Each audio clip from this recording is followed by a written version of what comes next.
Ladies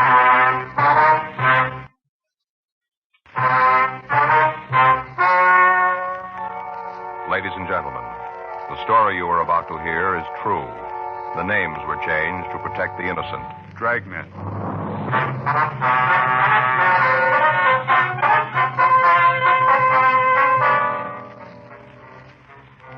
You're a detective sergeant.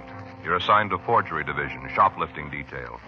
An organized gang of thieves has started operating in your city.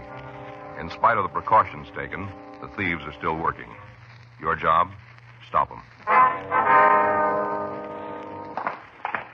It was Monday, September 20th. It was cold in Los Angeles. We were working the day watch out of forgery division, shoplift detail. My partner's Frank Smith. The boss is Chief of Detectives Thad Brown. My name's Friday. We were on our way out from the office, and it was 9:45 a.m. when we got to the 8th floor of the Whitfield department store. Security office. Yes, sir. Can I help you? We'd like to see Mr. Dunlop. I believe he's expecting us. Your name? Joe Friday. Oh, yes. You want to go right in? Thank you. Thanks, Frank. This door here? Yes, go right in. Come on in. Hi, Jerry. You know Frank, don't you? Sure, how's it going? Hi, Jerry. You boys want to sit down? Thank you. I'll have the girl sent up. Okay. Yes, sir. You want to have Miss Evans sent up, please? Miss Evans, yes, sir. I'd like to ask you guys a favor. What's that, Jerry? Poor kid thinks this whole thing is her fault. I'd appreciate it if you could take it easy on her. Oh, we'll do our best. Sure. What'd they get away with this time? Oh, here's a list. Thank you. Here's a copy for you, Frank. Oh, thanks. You got any idea when they were in? It's hard to tell for sure. We're open Friday night, and then Saturday's a pretty rough day. It wasn't until after closing we found it. I figured they either moved in late Friday night or early Saturday morning.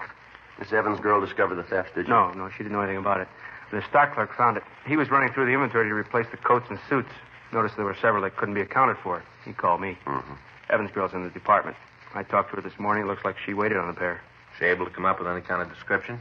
Yeah, I think she'll be able to help us. Oh, excuse me. Yes? Miss Evans is here. Well, send her in, please. Yes, sir.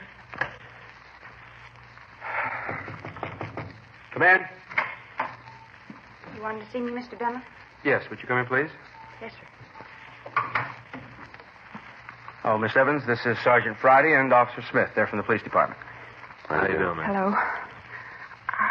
I don't know why you want to see me, Mr. Dunlap. I told you I didn't know anything about them. I told you. You've got to believe me. I didn't have anything to do with them. I never saw them before. Now, you just sit down, Miss Evans. Thank you. Now, the officers are here to just talk to you. They want to ask you a couple of questions. There's nothing wrong. You mean I'm not going to lose my job? No. Really? You're not going to fire me? We never even considered it. I don't know how to thank you. My first job, and to have a thing like this happen. I sure appreciate it. Anything you want to know, I'll tell you. You just ask, I'll tell you. All right, Miss Evans. Have you any idea who might have stolen the merchandise? Oh, didn't you tell them what I said, Mr. Dunlap? Well, I thought it would be better if they heard it from you. Oh, I see. Well, I think I know who they were. I've tried to remember all the people I waited on, everyone. There's only two that stand out, like they were different. How do you mean different, miss? Well, they didn't seem like the other customers. You know, like they really wanted to buy something. Yeah. They just wanted to look around. I could tell they didn't really want to take anything with them. We had a course on that in school, how to tell if a customer really wanted to buy. Mm-hmm. That was one of the class problems, to sell a customer who didn't really want to buy anything. Yes, ma'am. Now, about these people, what was it they did that makes you think they might have been the shoplifters? Well, first, the way they talked. I was trying to wait on other people at the same time, and they kept me showing them all kinds of things. It took me almost a half an hour to clean up after they left. There were two people, is that right? Yeah, a man and a woman. Can you give us a description of them? I told Mr. Dunlap all about it. You want me to go over it again? I've got it, Joe. I'm having it typed for you now. All right, fine. You want me to tell it again? Well, we'll check it with you. Yes, ma'am. What kind of things these people want to see, ma'am? Oh, just about everything at the counter. They had me so mixed up, I didn't know what to do. I told you I was trying to wait on another customer. A woman who wanted to buy a suit, I kept trying to take care of her. She finally left. These two were causing so much trouble. Every time I left them, I couldn't even take care of the woman. She got mad and left. I don't really blame her. You know, Mr. Dunlap, there really should be more people up there. Only 3 girls, and when we get busy, there just aren't enough to go around. Lots of customers walk out. Mm-hmm. Well, we'll see what we can do. Lots of times they walk out without buying something because there isn't anybody to help them. Mm-hmm. This woman who walked out, could you describe her for us? You bet. She was real nice. Had a lot of patience. Kept waiting for me to go back and take care of the troublemakers. Never said a word. Well, can you tell us what she looked like?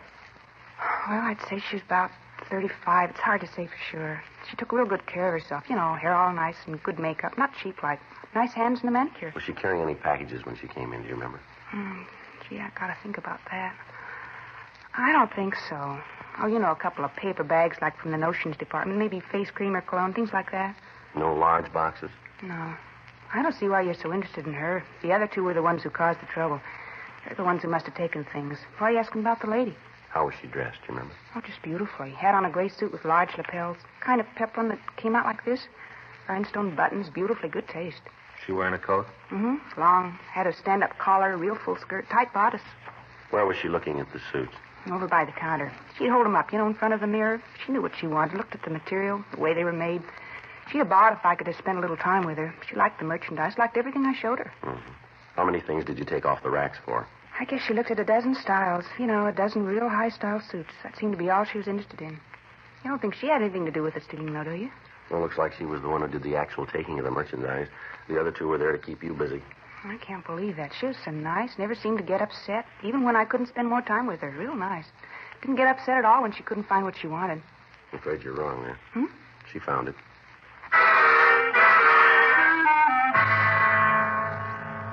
We continued to interrogate the witness. We got complete descriptions of the trio. Their physical appearance and their method of operation matched those of the gang Frank and I had been looking for the past 6 weeks. Alice Evans was shown mug shots of known shoplifters, but she was not able to give us an identification. We made arrangements for her to come down to the office and check additional mug files. The average citizen looks at shoplifting as a petty nuisance, which businessmen are expected to endure. It's not entirely true. Shoplifting is big business. Last year, hundreds of thousands of dollars worth of merchandise was stolen from stores in the Los Angeles area alone. Most of the goods stolen by organized gangs is sold to fences for final disposal. During the course of our investigation, we'd been working with Stores Protective Association, incorporating all of the security officers in the larger businesses. MO bulletins had been gotten out on the gang's activities. From what we'd been able to find out, there were 3 people working as a unit, 2 women and a man. The 3 suspects would enter a store and split up. One of the women would pretend to be looking at merchandise, while the other 2 suspects would engage the clerk in conversation, in that way keeping her away from the first member of the trio. The articles stolen were almost always either coats or suits, and we noticed that one line of merchandise seemed to attract the criminals more than others. Monday, 3:46 p.m. Frank and I went down to a second-hand clothing store on 5th Street to talk to the owner. Be right with you. Toby? Yeah. Hi, fellas. What's going on? Oh, we got some things we want to talk to you about, Toby. Sure, just having a cup of coffee in the back. Come on, I'll pour you a cup. Fine, thank you. In here? Yeah, sit down. Get you some gavel. Thanks.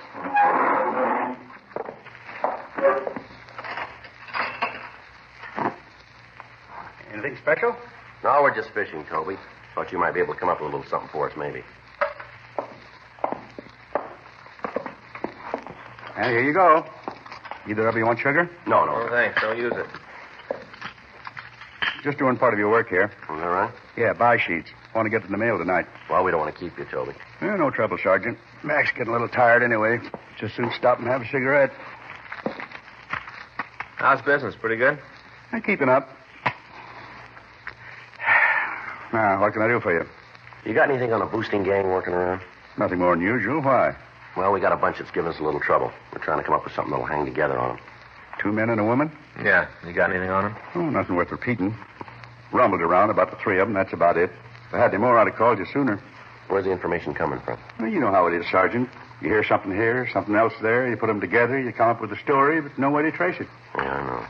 You got any idea where the stuff is being sold? Same answer. Rumble's got it that all the loot's being shipped out of town. Some of it back east, some goes up north. I got a piece the other day that some of it's going to Mexico. Mexico, huh? Yeah, most of it's ending up in the east, though. You know any reason they'd be hitting one brand more than the others? Got a word, that's about all. What's that? The gang's laying it out around town that they'll pay up to $25 for a suit. You know, going price is around 5, maybe 6.5. Mm-hmm. Figures that if you can do better with one line, that's what you're going to boost. Huh. Why's the price gone up? Yeah, the only way I can figure it is that they're worth more in the market. Anybody approached you? Nah, if they had, you'd have been called right away. You know that. Yeah. You got any idea where we might be able to pick up anything on the trio? Not right out, but I'll tell you one thing. What's that? The way I got it, there's 4 of them. Yeah? 2 men, 2 women. A man's a gun. He sets up the deals, makes the shipments. How are they getting the stuff out, Toby, do you know? Pick up a kid and offer him a trip. Ask him to deliver a suitcase. Works out good for him. Carrier doesn't know who he's working for. Can't lead the cops back to the operation. Mm-hmm. About the only way I can figure it. You say none of the stolen stuff showing up down here? Nothing so far. Well, thanks a lot, Toby. If you hear anything, we'd sure appreciate a call. Sure thing. Real good coffee, Toby. Instant. I make it in the percolator. Well, you mean that powdered stuff? You don't have to make that in a coffee pot. Habit, I guess. Well, thanks again. We won't keep you, Toby. Oh, hang on a minute. All right. Yes, sir? What can I do for you? Buy used clothes? Yes, sir. What have you got to sell? That's in the car. Just want to be sure you're buying stuff. Oh, bring it in. We'll take a look at it. Okay, Toby, we'll see you later, huh? Right, Sergeant. Give me a call. Right. I'll be right back. Excuse me. Yeah. Well, what do you think of that, Sergeant? Sure in a hurry, isn't he? Yeah, let's see why. Come on. You see him? Yeah, right up there. Hey, hold it up there. Huh? What do you want? What's the matter? Didn't you hear me? I asked you to wait back there. Oh, sure, I heard you. I didn't know you were talking to me. What do you want? Police officer. You want to step over to the car? I want to ask you a couple questions. Well, I haven't done anything. You didn't say you did. Well, why do you want to talk to me? What do you want me to come Come on, let's go. All right. You're making a mistake. I haven't done anything. Mm-hmm. You got the wrong man. You got no reason to talk to me. All right.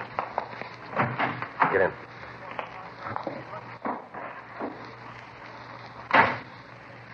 All right, sit still. What are you doing? You won't find anything.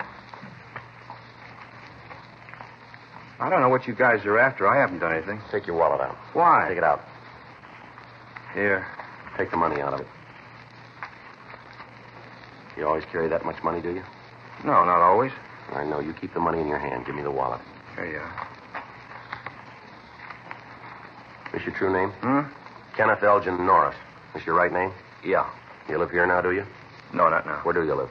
I got a room over on 7th. You want me to run a make on it? Yeah, will you? Here's his ID. Thanks. 1K80 to control 1. 1K80 to control 1. Control 1 to 1K80. Go ahead. Check for 1. Kenneth Elgin Norris. That's Norris. Male white American. 26 years. 5 feet 10 and 3/4. 168 pounds. Black hair, brown eyes. KMA 367. 1K80. Roger. Stand by. What's all that about? Checking to see if you're wanted any place. Oh.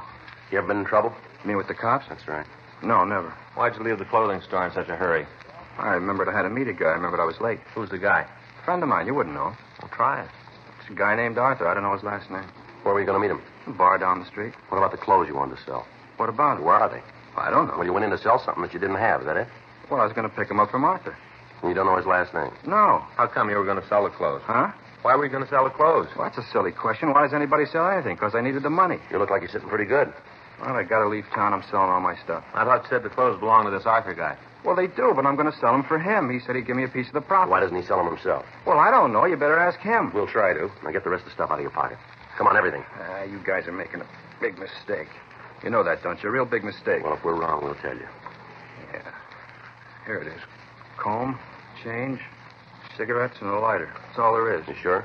Well, why would I lie? Turn your pockets inside out. What? Turn them inside out. All right. All of them. The other one, too.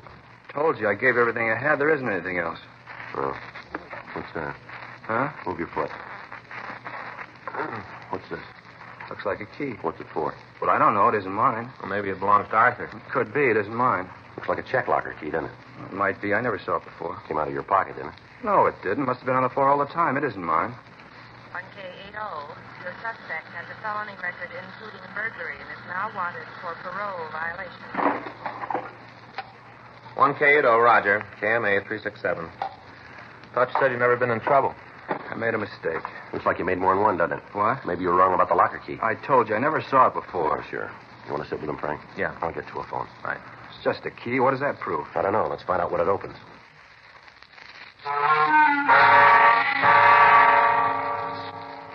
We got the location of the locker, and with the suspect, Frank and I drove over and removed a large black suitcase. The locks on the case had been broken, and inside we found 11 women's suits of the same type that had been stolen from the Los Angeles stores. All identifying labels had been removed, but we were able to find the tag issued by the National Recovery Board inside the seams of the suits. We got in touch with their Los Angeles office, and they told us that the serial number had been issued to a San Francisco company. On the way back to the city hall, we stopped and searched the suspect's room thoroughly, but we found nothing. When we got to the squad room, Frank went to the business office to arrange a phone call to San Francisco, and I took the suspect to the interrogation room. 6:20 p.m. You guys got to believe me. That stuff's not mine. I don't know where it came from. Where'd you get the key? Well, it's not mine. I never saw it before. That's kind of hard to buy. Well, I don't care if you want it or not. That's the way it is. Tell us a little more about this Arthur, will you? I told you everything I know. Where'd you meet him? In a bar down on Main. I told you that before. Now, what's the matter? Don't you believe me? You're making it tough to believe. I'm telling you the truth. Where'd the suits come from? I don't know. All right, here. Take another look at them. Might help you remember, huh? They were in the suitcase when Arthur gave them to me. That's all I know. Where'd he get them? I don't know. Did he steal them? Well, I don't know. Why'd he give them to you? He just said he wanted me to take care You of told them. us before he wanted you to sell them, didn't you? Well, he did. Where were you going to make the payoff after they were sold? He said he'd get in touch with Where? me. Around. He said he'd find me. He gave you over $500 worth of suits, and he said he'd get in touch with you, huh? That's right. When? Sometime. He didn't name a date? No, just said he'd look me up. How many times have you been arrested? You got the record. Why asking me? We want you to tell us. I don't know. I forget. We'll take a guess. Oh, a few times. 5? You got the record. When's the last time you checked with your parole officer? I forget. You know your package is tabbed? No, I didn't know until I heard it on the radio. You had no idea, huh? No. You went up for burglary, is that right? Yeah, they sent me up to the joint. You know you're going back, don't you? Yeah, I guess. Not going to look good to have another charge marked on you. What do you mean? Burglary. How'd you dig that one up? These suits, if you can't explain them, it isn't going to look too good, is it? Look, I told you, Arthur gave them to me. And he said he'd get in touch with you. Yeah, that's right. Sure. Come up with the answers yet? Says he doesn't know them. Yeah? Maybe we can help. Hmm? Just got through talking with a Georgia writer up north. No. He checked the records, code numbers from the shipment to the Whitfield department store. Looks like the bunch we're after. Now who's Arthur? You mean the suits were stolen? You called it. Who's Arthur? Look, I don't want to go back to the joint on a beef like this. We don't decide that. But if I help you guys, you'll take care of me. You'll talk to my parole We officer. can't make any deals with you. Yeah, but I don't want to fall this way. That's up to you, mister. You're sitting in the middle. Now, which way do you want to go? Nobody can help you but yourself. Miss Arthur must be a fine friend, leaving you with a bunch of stolen merchandise. Might be the way he figured it. What's the matter? Doesn't Arthur like you? Okay, I'll go the route. No. I'll tell you where to find him.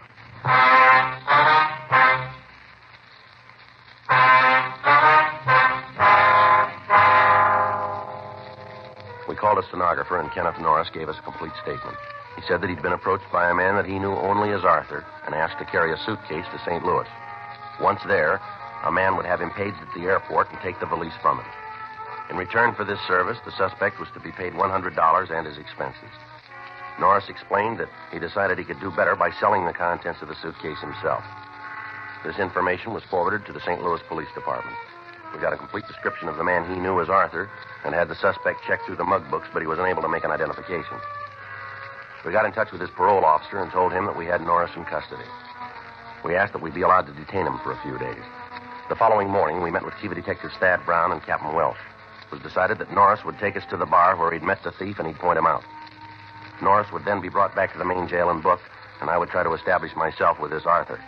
In that way, we'd have a better chance of building a case that we could take to court and apprehending the entire shoplifting gang. On Wednesday morning, September 22nd, Norris, Frank, and I drove over to Main Street. We checked the bar, but the suspect wasn't there. We waited in our car, which was parked down the street. Arthur failed to arrive. He didn't show up at the bar on Thursday or Friday. Saturday, 12:40 p.m. Norris pointed down the street. There, that's him just going in the place. Fellow in the gray suit there? Yeah, that's him. You sure? I got no reason to lie, have I? All right, Frank. Yeah. You want to take Norris back to the office? I'll go on in. Okay. I'll be right back. All right. Sergeant, Yeah. I'll give you something for free. Yeah, what's that? Take it easy with Arthur. Don't press. How do you mean that? He's a pretty rough guy. That's so? Yeah, I hear he carries a gun. Be a lot of trouble if he's got it with him. Not unless he tries to use it.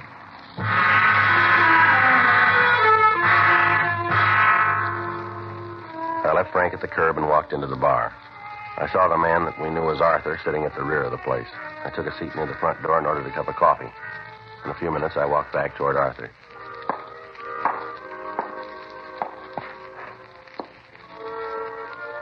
Something you want? Yeah, I wondered if I could have one of your cigarettes there. There's a machine up front.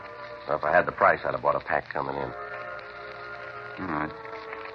Here. Got a match? How you fixed for breath? Look, I just asked you for a cigarette. If you don't want to give me one, say so and I'll shove off. Never mind. Here's your match. Thank you. Hey, you. Yeah. You're broke, huh? All the way. Just got in town? This morning. Where from? Up north. Narrow it down. Look, mister, here's your cigarette bag. Give me one of these doesn't tell you my life story. You hungry? I haven't eaten for 2 days. Here. Thanks. Appreciate this. How long are you going to be in town? Well, it depends on how things work out. You got a job? Well, I'm going to look. What do you do? Whatever pays.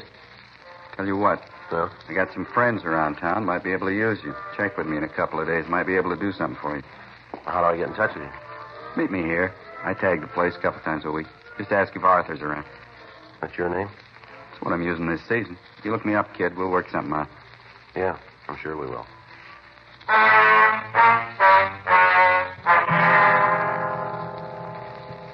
I sat and talked to Arthur for another half hour. During that time, he wouldn't tell me his last name, and I had no way of finding out anything more about him. At 12:10, I saw Frank drive by the front door. That was the signal that the crew of detectives were standing by to follow the suspect. I left the bar and walked down Main Street up to 7th. Frank was waiting for me. We drove back to the city hall and discussed what had happened with Chief Brown and Captain Welsh. During the next 3 days, Arthur was kept under constant surveillance.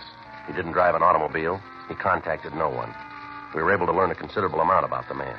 Although he didn't try to make contact with any other members of the gang, it was obvious that he was the prime fence and that he was directing the operation. Wednesday afternoon, I walked into the bar on Main Street. Arthur wasn't there, but the bartender said that he was expecting him. I waited. At 6:47 p.m., the suspect entered the place.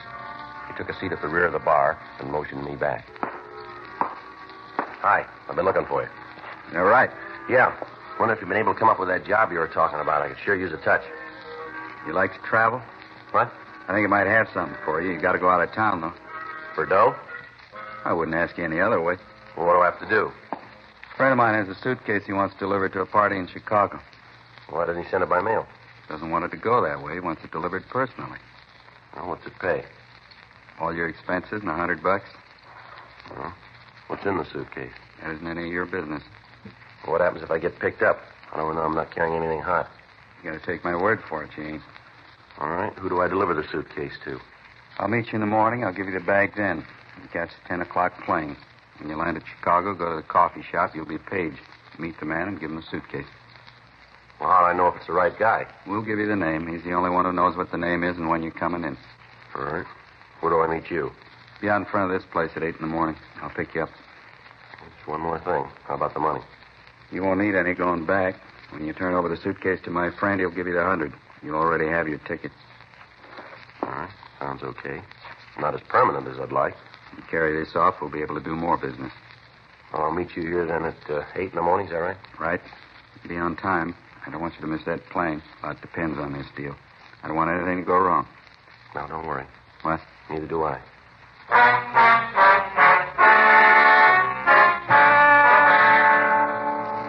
I left the bar and met Frank.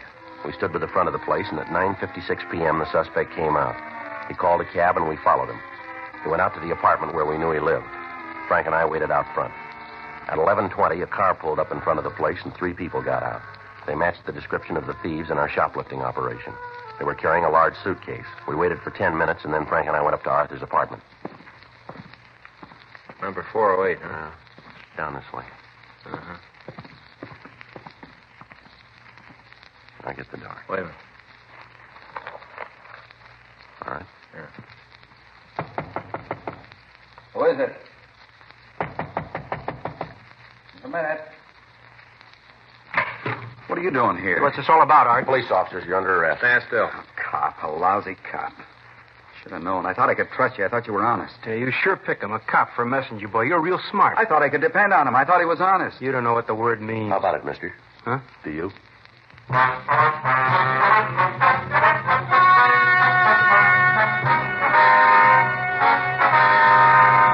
Arthur Nelson Thompson, Samuel Donald Hickok, Georgia Baxter Nielsen, and Dorothy Marie Simpson were tried and convicted of burglary in the second degree, 14 counts.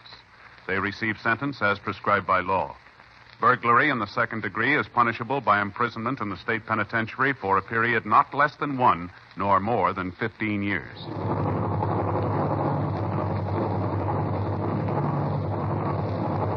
You have just heard Dragnet, the authentic story of your police force in action, and starring Jack Webb, a presentation of the United States Armed Forces Radio Service.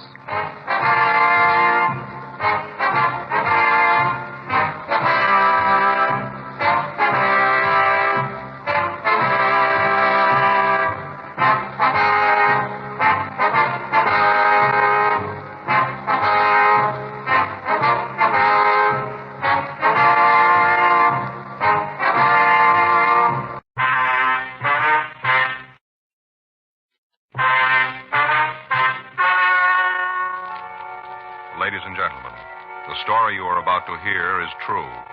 The names have been changed to protect the innocent. Dragnet.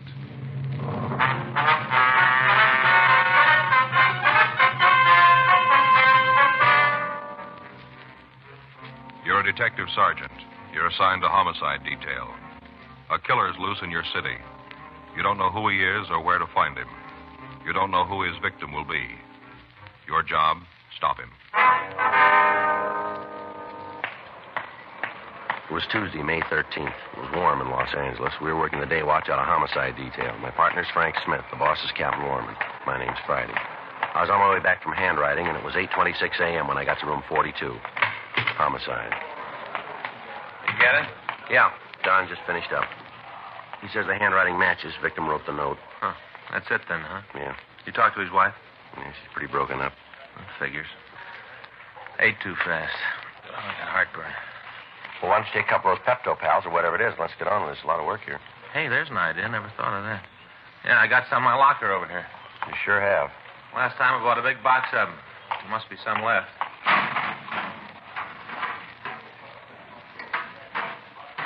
Yeah. Find them? Yeah.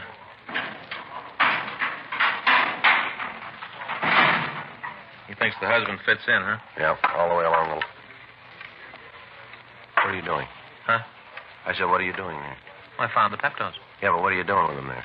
Oh, putting them together. I must have dropped them sometime. See, all the pills are all broken up. Trying to put one together. You can't be too careful. Can't take too much. What is this? Wait a minute. Oh, there. One pill. That's all you're supposed to take, just one. Uh-huh.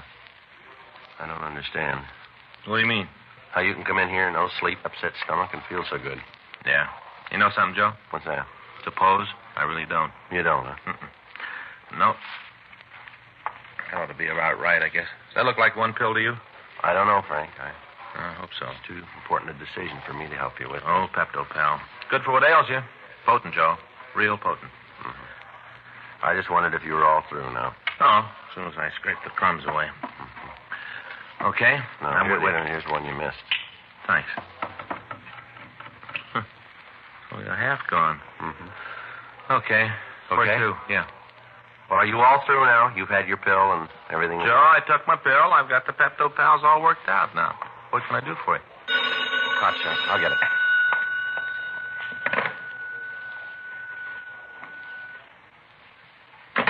For us? Yeah, shooting at the corner of Broadway and San Julian. Who's the victim? Traffic officer.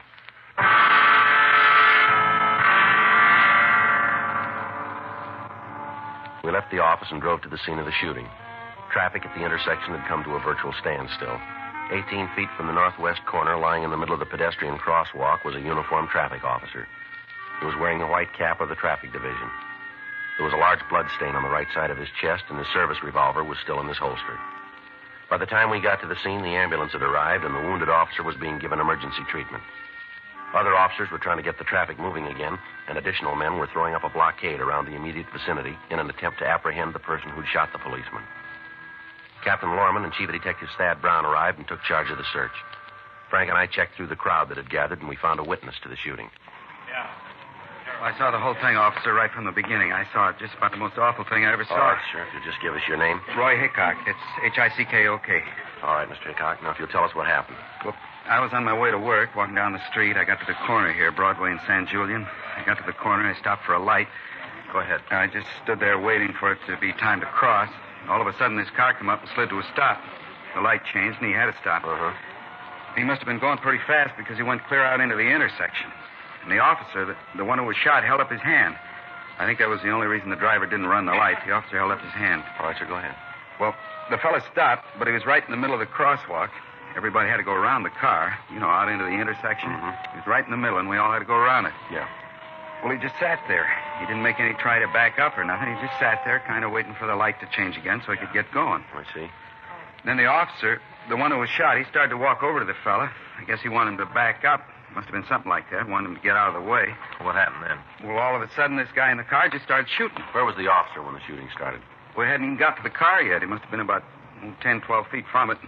This guy pulled out the gun and started plowing away. Point blank, he did it, right in the policeman's face. Yeah.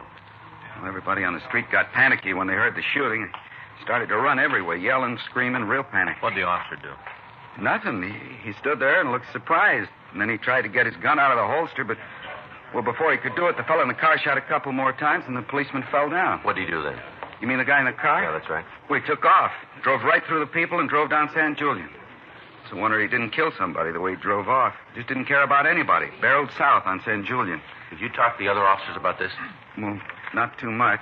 Seems like as soon as it happened, there were so many people around, there wasn't much time to talk to anybody. I called down where I worked, and I told him I'd be late. I told him to expect me when I walked in. I never did see so many policemen or cars. Just a minute, will you? Folks, you'll have to get back here, please. Give us a little more room now. All right, thank you. Can you give us a description of the car? The one the killer drove? Yes, sir. Well, you bet I can. I can tell you all about it. All right, would you go ahead? Well, it was a dark-colored sedan. A dark blue. Mm-hmm. What kind of car was it? You mean the brand? Yes, sir. Well, I'm not real sure about that. It all happened so fast. You know, all of a sudden it was over. I only got a kind of a quick look at it because I wasn't paying much attention to it. Well, look, folks, you'll have to stay back here, please. Frank, hold them back over there, will you? Now, what kind of a car was it? Well, I think it was either a Plymouth or maybe a DeSoto, but I'm not sure. But you're pretty sure about the color, are you? Oh, yeah. It was blue, dark blue. Well, what about the man driving the car? Did you get a good look at him? Yeah, I guess just about everybody did. You know, sitting out there in the middle of the street like that. Everybody that went by him had a look at him. Could you give us a description of him? Well, what do you want to know? Well, how about the color of his hair? It was light, not real blonde, but a light color. How about his eyes? It looked like they was blue. Mm-hmm. About how old would you say the man was? Oh, I don't know, maybe 24, 25, around in there. He wasn't real old. Was he clean shaven? Yeah. How about glasses? Do you remember? Was he wearing them? No. Was there anything about him that'd make it easier for us to identify him? I don't think I know what you mean. Well, was there anything about him, a scar, maybe a birthmark, something like that you might have seen? Not that I remember. Might have had something like that, but if he did, I don't remember it. Did you have the chance to see what the man was wearing? Well, just that he had on a white shirt and a jacket. It looked like the ones they issue in the Army. You know, the kind of windbreaker type, light material. Uh-huh. Did the man say anything? If he did, I didn't hear it. As soon as he started shooting, it seemed like the roof come off. All the noise, everybody yelling, trying to get out of the way of the bullets. If he said anything, I sure didn't hear it. I see. Now, is there anything else that you can give us on the man? Well, there is, Sergeant, but I feel a little silly about it. Well, what's that, sir? What's about the car? I told you I didn't pay much attention to it, not at first. Well, after the shooting started, then I got as good a look as I could. Mm-hmm. I got a pretty good look at the back of it when the guy took off. Just a minute, I didn't hear you. I say I got a pretty good look at the back of it when the guy took off. You know, when he went down the street. I see. I feel a little silly because I didn't get more.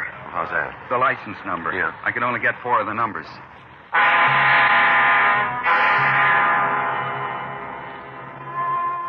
The witness was able to give us the numbers, 1 Sugar 139. A broadcast was gotten out carrying this information, and a search was started through auto records in an attempt to come up with the owner of the vehicle. 2 men were detailed to the Department of Motor Vehicles to assist their men in the search of the files. Meantime, Chief Brown and Captain Lorman had ordered roadblocks to be put up on San Julian and all streets leading to adjoining areas. The one witness, Roy Hickok, was taken to the city hall and he was shown the mug books. He was unable to come up with an identification on the suspect. 12:40 p.m. Frank put in a call to Georgia Street Receiving Hospital and found that Officer Larry Giroux was still in a critical condition and that he had not regained consciousness. His family had been notified and a car was dispatched to bring his wife to the hospital. All people in the immediate vicinity of the shooting were interrogated and their statements were taken, but none of them could give us a lead as to the identity of the suspect. 5:27 p.m. Frank and I went back to the office. While he checked by auto records, I put in a call to Captain Lorman. Yeah, Skipper. No, they're still checking. Yeah. Well, Frank's down there now. Uh-huh. Yeah, he looked at him, but he wasn't able to give us anything. No, I say he couldn't give us anything. No, last we heard he was still unconscious. Yeah, that's right. Well, we left word that we're to be called if he comes out. Mm-hmm. No. Galindo and McCready are over there. Yeah, she's taking it pretty hard. Joe. Mm-hmm. Right. Just a minute, I got Skipper on the phone. If anything turns up, we'll call you. Joe, it's Yeah. important. Hold on a minute, will you, Skipper? Yeah, what do you got? Well, they made the car. Yeah. It was stolen this morning. Well, we got a pretty good piece of news. No, Frank just came in. They made the car. It was stolen this morning.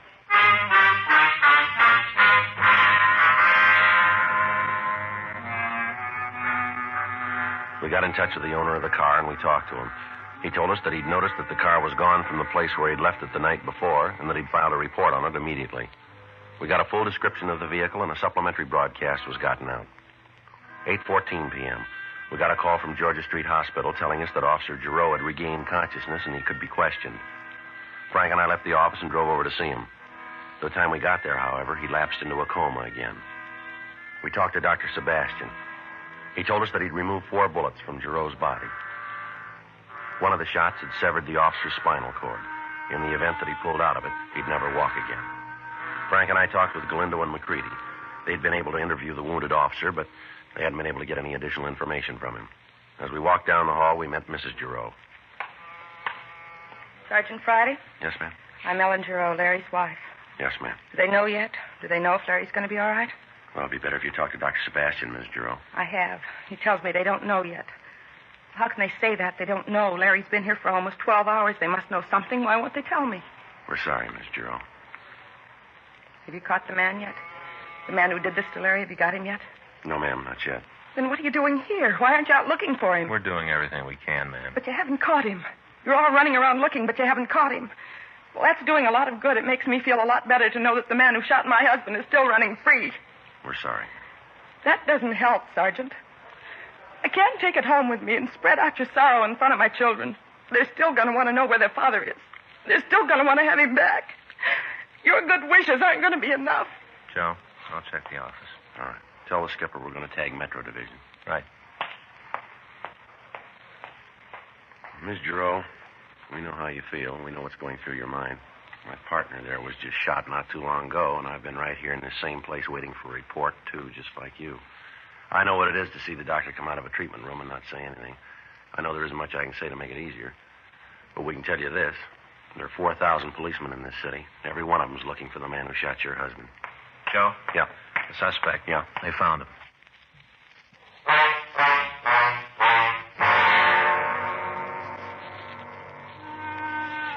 The tip had come in from a man who had phoned the complaint board and said that he knew where the suspect was hiding.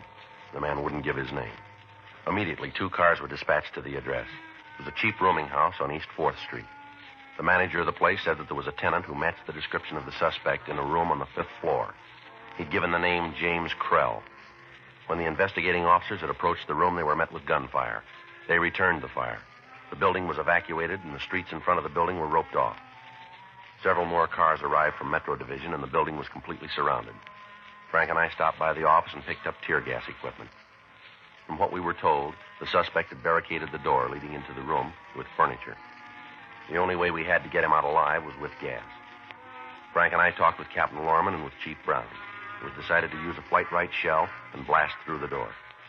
Frank took the gun and we went up to the 5th floor. The halls were empty. You all set?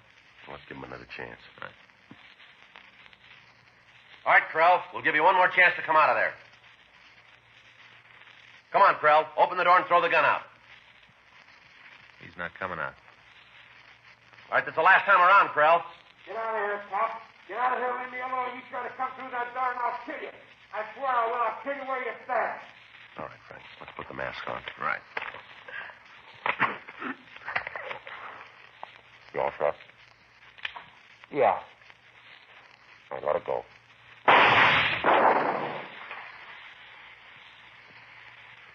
Should be coming out. Yeah. He's moving that furniture. I'll cover this side. All right, watch it. I'm coming out. I give up. I quit. All right, throw that gun out here. Throw the gun out first, and then you follow it. Okay.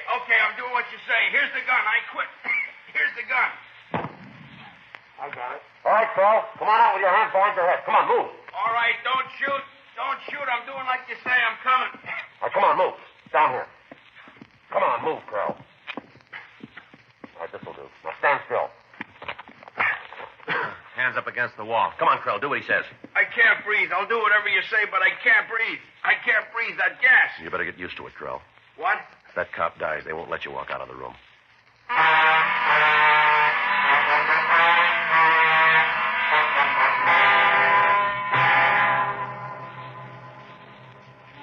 The suspect was taken to Georgia Street Receiving Hospital for treatment. When the investigating officers had approached the room that he was hiding in, Krell had shot at them through the door. They'd returned the fire, and one of the bullets had shattered his left wrist. We got his full name, and we ran him through R&I. We found that he had a minor record in California and was at the time a deserter from the Army. His wrist was taken care of, and then Frank and I talked to him in the treatment room. Lousy deal all the way around. Is that right? Sure, you guys had no right to come up there and shoot off that gas. We didn't call it. Lousy deal. Why'd you shoot that officer? I thought he was going to shoot me with self-defense. When they picked him up, his gun was still in his holster. Then somebody put it back. Why'd he want to shoot you? Who knows? Who can figure any cop? You're all sadists. Why'd you do it? Look, I'll tell you nice and plain. I drove up to the signal. I stopped. This wise cop come over, started rousing me about being in the intersection. I told him to shut up. I don't have to take that kind of talk from nobody. He pulled a gun. It was self-defense. We got a couple of people saw the whole thing. They tell a little different. They're either psycho or else you're paying them off. How long you been AWOL? Who says I am? The Army? I could square that beef with him. What about that car you were driving this morning? What about Where'd you get it? Belongs to a friend of mine. I borrowed it. Owner reported it stolen. He must have forgotten. He told me to take it. What's the friend's name? I forget. They'd pay you to remember. I have a very bad memory. Why'd you shoot the officer? Because he was going to shoot me. He just walked up and said he was going to shoot you. Is that it? Yeah, guy's a sadist. All you cops are. Put that uniform on, you all think you can boss anybody around. Well, you made a mistake with this one. Isn't anybody bosses me around. How long you been in town? What? Answer the question. Couple of weeks. You've been AWOL for over 6 months. Now, where you been? Around. Where? I like to travel. Manager of that rooming house says you just checked in this morning. Is that right? You talked to her. I didn't. All right, where you been staying? There goes the memory again. Look, you're in trouble, Krell. Talk like that won't do you any good. One of those things. I wish I could help you fellas, but there's nothing I can Where'd do. you get the car? From a friend. What's his name? I don't remember. But he said you could take it. Yeah? Then why'd he report it stolen? Ask him. We did. He says he doesn't know you. Where'd you get the gun? Picked it up. Where? Bought it. Don't know the name of the store. It's being checked now. You might as well save time and tell us. You're getting paid. What'd the officer say before you shot him? Didn't say anything. Just pulled his gun. I was faster. Self-defense. Now, you might think this is a game, Krell. You maybe think you're a big man sitting here, but I want to set you straight. You're in trouble. More trouble than you've ever been in before. We've got at least 20 people who saw you deliberately gun that cop. They're willing to swear to it in court. You know what I think it was? Well, you go ahead and tell us. There was this kind of purple flash, and all of a sudden this cop was laying there. Maybe it wasn't self-defense. Maybe it was temporary insanity. Hey, how's that sound? Temporary insanity. He die? No, not yet. Cops and cats, you can't kill them. You made a pretty good try. All right, mister, on your feet. What for? Come on, let's go. We're going to jail? Get up, Krell. Come Maybe on. you're going to take me to the gas chamber right now, huh? Do without a trial or nothing. Just lock me up and drop the eggs. You're awful close to it, mister. You got to get me there first. You stand in front of it right now. I tell you what, I'll give you 10 to 1 I don't make it. Come on. Well, I bet you guys would just love to have me make a break, huh? Now, you listen, Krell. With that arm, we can't put handcuffs on you, but you're still in custody. Don't try anything. Well, how about it? You'd like that, wouldn't you? Get your pictures in all the papers. Heroic cops killed criminal. All right, in here.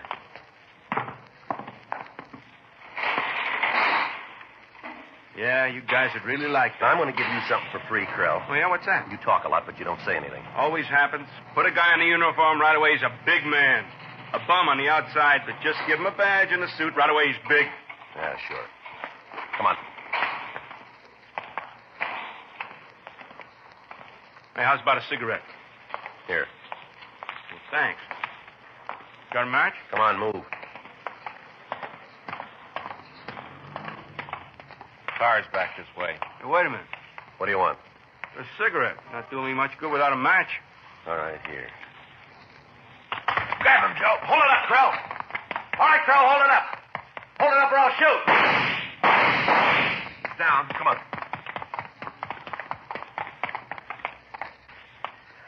How about it, Joe? Well, I guess he was right. Huh? That bet about the gas chamber, Yeah? he won't make it.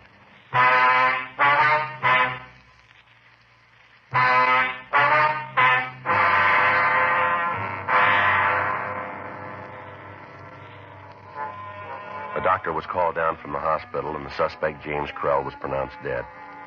The body was removed to the county morgue. In going over the dead man's effects, we found a receipt from one of the downtown hotels. There were 2 names listed on it, and a notation to the effect that the rent on room 517 had been paid for a week. The other name on the slip was Sidney Larson. We checked it through R&I, and we found that Larson had a long felony record in California and had been paroled 2 months previously. The report came back on the gun that Krell had used. It was among 7 revolvers that had been stolen from a hardware store in Tulare on May 6th. The other 6 guns were still missing. We checked with Dr. Sebastian on Officer Giroux's condition. We were told that the policeman was still unconscious, but that he had passed the critical stage. Mrs. Giroux collapsed when she heard the news that her husband would never walk again, and she was placed under sedative. 10:48 p.m. Frank and I left the office and drove over to the hotel named on the receipt that we found. It was a run-down place with a potted rubber plant in the lobby. We rang the bell on the counter and waited. Yeah? You the manager here? Well, right now I am, yeah. Why? Police officers. Want some information. About what? Take a look at this. That one of your receipts? Let me take a look. Now, wait a minute. Let me get the lights on so I can see. Yeah, there's the name right on the top. Sure looks like it's one of ours, don't it? You recognize the two names on it? Now, wait a minute. Yeah, I do. Yeah, I recognize him good. This fellow Larson's he in now? Well, I don't know. We don't keep a very close tab on the people who stay here. Service isn't too good, but we don't ask questions. Change the sheets once a week. We don't ask questions. Is he in? Well, he might be. I'd have to check it. There's a police investigation, mister. Is Larson in? I'll check the box.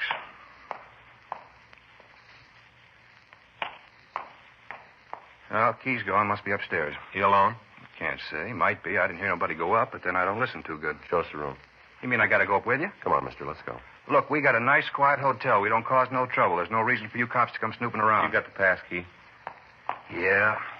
Let's go. Have to take the elevator up. I can't go the stairs. All right. Go ahead. Mm-hmm. Fifth floor. Isn't it? That's what they say, too. How long the two of them been here? Huh? Larson and Krell, how long they been here? Well, I'll have to check the book for that. Can't carry those things around in my head. If I did, there wouldn't be no room for the important things. About when? What? About when did they come in? Oh, I don't know. Maybe 2, 3 weeks around in there. They got any friends? Well, most everybody's got a few friends. Any of them come around here? No, not that I've seen. We're not Snoopy like some. I'll get the door. All right, which way? What? Which way is 517? To the left. I don't want no trouble here now, huh? We're not going to make any. Look, this is a quiet hotel. We don't want any of the tenants to get sore. You guys are going to walk out. I got to live here. I don't want no trouble. Here it is. All right, give me the key. Yeah. I'll take that side, Frank. Yeah. Look, you stand back out of the way and keep still. Will you? No trouble now, huh? Please. Keep your voice No down, will you? trouble. All set. Yeah.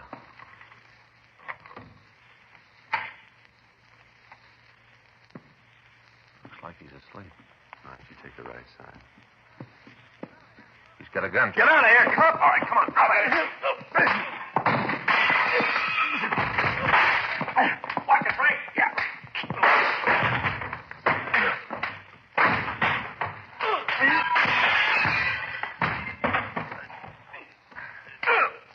All right, now, come on, Larson. On your feet. Get up.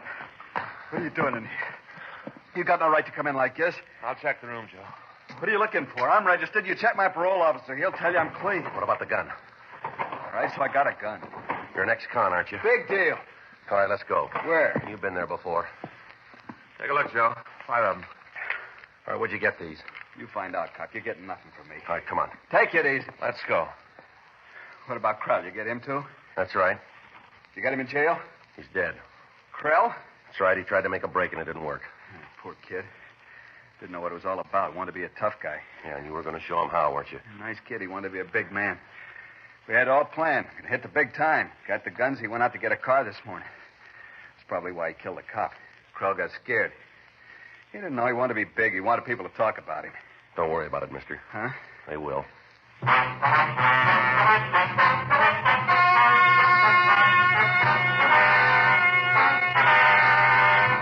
The coroner's jury returned a verdict that the death of James Edward Krell was justifiable homicide. Sidney Carter Larson was filed on for ex-convict with a gun, and upon completion of sentence on that count was released to the authorities of Tulare, California, for prosecution on a charge of burglary. You have just heard Dragnet, the authentic story of your police force in action, and starring Jack Webb, a presentation of the United States Armed Forces Radio Service.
ladies and gentlemen, the story you are about to hear is true.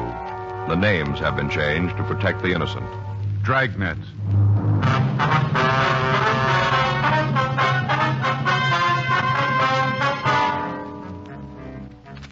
You're a detective sergeant. You're assigned to robbery detail. You get a call that a woman has been badly beaten. She can't describe her assailant. He's still at large. Your job, find him. It was Monday, January 14th. It was raining in Los Angeles. We were working the night watch out of robbery detail. My partner's Frank Smith. The boss is Chief of Detectives Thad Brown. My name's Friday. We were on our way out from the office, and it was 11:47 p.m. when we got to 7982 Oakwood Avenue. Front door. What is it? Police officers. We'd like to see Miss Griffin. How do I know? Beg your pardon? How do I know you're cops? Here's our identification. Hand it here. Pardon? Pass it through the door. I want to see it good. All right, here you are. Yeah. What do you think? Well, your guess is as good as mine. Come on in. Thank you. Hurry up. Don't let all the rain in. Yes, ma'am. And if I have my identification back, please. Take your coats off right here. I don't want you tracking water through the house. All right, could I have that identification card? If you don't please? mind my being so careful about what's happened here. Got to take all precautions, you know. Yes, ma'am. Come on into the sitting room. I'll take that card. Thank Which you. one of you is Sergeant Friday? I am. You're the one who called. That's right. Who's he? This is my partner, Frank Smith. Uh-huh. Well, sit down. Here's your card. Thank you. Get you anything? Cup of coffee? Maybe some hot cocoa? No, thank you. Well, suit yourself. Now, what is it you want? We understand you know Mrs. Kieran. We're neighbors. Mm-hmm. Maybe you can tell us what happened here tonight. Seems like you'd have the story, being cops and all. Well, we'd like to hear you tell it now. All right. I was here tonight watching the TV, just gone out to the kitchen to get a plate of snacks for the late show. You know, kind of like the munch. Mm-hmm. Well, all of a sudden, I heard this scream real loud. I wasn't watching the television right then, so at first I thought it was from the set, you know, like a drama. Yes, ma'am. Didn't think nothing about it right then. Got myself all settled for the movie, and then I heard another scream. That's when I knew there was something wrong. How's that? There was a quiz on the television. No reason for any screams. Right then, there was another one. Then I knew it was from next door. Yeah. So I got my coat and umbrella and went over there. I see. Knocked on the door, but didn't get no answer. Well, I went into the house. All dark, not a light on. Went right in and called to Mrs. Kieran. Called to her. Mm-hmm. Didn't answer, but I could kind of hear something off to the back of the place. Uh-huh. Sounded like somebody crying. Kind of like a whimper, soft. Yeah. It came from the back of the house in the bedroom. You didn't see anybody else in the house when you went in, did you? If I had, I'd have told you before this. Go ahead, please. I got to the bedroom and opened the door. Couldn't see anything at first. Uh-huh. Then I was about to go on in, and this man jumped out at me. He was in the bedroom, was he? Yeah, must have been hiding in the dark and heard me coming, and he got back so I wouldn't see him. Then when I opened the door, he jumped right out, almost scared me to death. Well, what did he do? He just jumped at me and ran out of the house. Right through the front door, I heard it slam. Mm-hmm. And then I heard the crying again. It was sort of off to one side of the room. I couldn't see right away where it was coming from. Uh-huh. I turned on the light, and right away I saw her. She was laying on the floor. Yes, ma'am. Oh, it was just terrible. Room was all tore up. Things all thrown around, a real mess, and her laying right there in the middle of it, all beat up. Looked like whoever done it had tried to kill her. What'd you do then? Called the police. Dialed O, told the operator to send a policeman. Wasn't long before they was here. It seemed like there was 100 of them all over the place. All right, Mrs. Griffin. I wonder if you can give us a description of the man you saw. Other officers asked me the same thing. There isn't much I can tell you. Just all of a sudden he was there, and then he was gone. You're pretty sure it was a man, though, huh? Certainly, I guess I know a man when I see one. Been married to one for 22 years. Yes, ma'am. Can you tell us anything about him? I just got a glimpse of him, not good. I can't tell you anything but how he looked. He was standing in the dark when I come in. Next thing I knew, he jumped past me and went out the front door. Yes, ma'am. Would you know him again if you saw him? I don't think so. Just a glimpse, that's all. Mm-hmm. Sure like to help. There isn't much more I can tell you. All right, ma'am. How is Mrs. Kieran? She gonna be okay? Well, she'll be in the hospital for a few days, but she's going to be all right. Isn't she able to tell you something about the man who did this? No, ma'am. Seems like she'd be able to describe him. Must have been there for a good half hour. How do you figure that? Must have been at least that long from the time I heard the first scream till I got over there. First off, I didn't think it was real. Thought it was on television. Yes, ma'am, you told us. Must have been a half hour. Mm-hmm. Now, did Mrs. Kieran have any enemies that you knew of? Well, there's some people who didn't like her. A couple right here in the neighborhood, but none of them that would do a thing like this. How'd she and her husband seem to get along? Well, you mean, did they have any fights? Yes, that's right. All the time. Seemed like they was always battling about something. Would you know what caused the arguments? Oh, mostly about her and other men. He thought she was running around on him. He used to fight about it. A couple of times he said if she didn't stop, he's going to kill her. Was that true? You mean about her and the men? Yes. Well, might have been. For all I know, I didn't pay much mind to their troubles. Seems like I had too many things to keep me busy without getting mixed up in their problems. All right, Miss Griffin, we'll leave our card with you. If you remember anything you think we'd be interested in, we'd appreciate a call from you. And if I think of anything, you get one. Thank you, ma'am. Don't it seem kind of funny to you Well, what's that?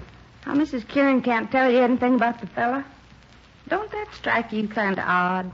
How do you mean? Well, if somebody was in my house for that long, I'd be able to tell something about him. Something for sure. Mm-hmm. Which I guess with the lights off, maybe she couldn't see. And then again, Yes, ma'am? maybe she don't want to tell you.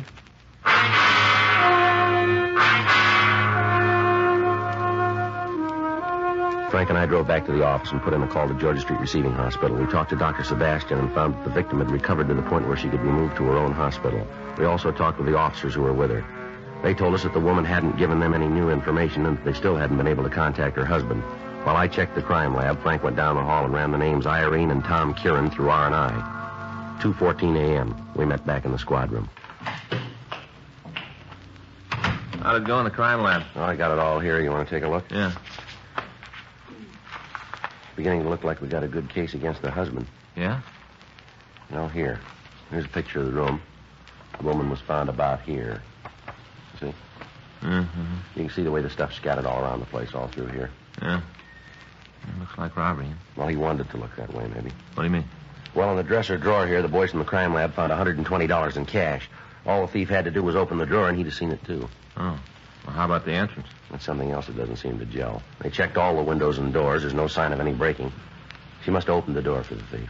Well, that means it was somebody Mrs. Kiernan knew, huh? Yeah, it kind of looks that way. Anything else we can use? Well, take a look here. Here's a picture of a footprint Lee Jones found in the earth beside the path. The way it looks, the thief left the path when he ran from the house and stepped in the soft dirt. Do us any good? No, not much. The ground was wet. Must have been a good impression, but the rain broke down the walls. It's not much good to us now. That's it, huh? Yeah? Leighton Prince didn't come up with anything. How'd you do? No, nothing on the woman. Husband's got an arrest record. Yeah. Got it right here. Mrs. Kieran had him pinched 18 months ago on a beating charge. Refused to prosecute. Same thing a year ago. And here, besides her complaints, he's been booked for ADW and suspicion 211. Done any big time? No, never drew a conviction. Hmm. Now, Joe, thing I don't understand, if it was her husband, why doesn't she beef him? She wasn't worried about having him arrested before. I don't know. There's something wrong about it. Well, there's got to be an answer someplace. You tagged the stats office? Yeah, I gave him what we had on the guy. They're going to start a run on the MO in the morning. Better get the rest of this information down to him. Yeah, we can drop it off on the way out, huh? Right. You got that list of the husband's friends? Uh-huh. Well, let's talk to them. Maybe they can tell us where he is. Okay. Hot shot. I'll get it.